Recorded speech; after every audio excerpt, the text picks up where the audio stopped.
So kind of coming out to what other opportunities do you see for kind of leaders at the moment within this business climate? You talked a lot about trust, you talked about those services.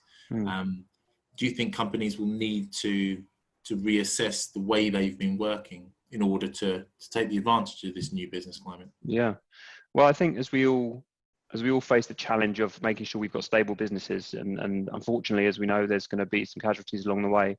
For me personally, it's about ensuring that our overheads are as low as they need to be, without necessarily cutting vital corners.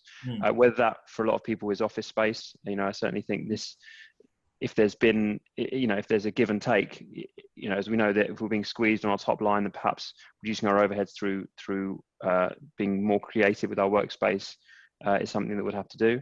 Again, where you have situations where you've got aging hardware, when we come to the technology that you may need to replace, there are different ways of doing that as well. There are things like virtual desktop environments, which have been talked about for years and have been around for years, but haven't ever really, I don't think, grabbed the market share that some of the companies like VMware would want them to. Yeah. What it could enable, though, is for some clients, especially those that have traditional, what we call fat applications. They're not necessarily cloud services, but they need to be run on a desktop computer rather than sort of through a web interface.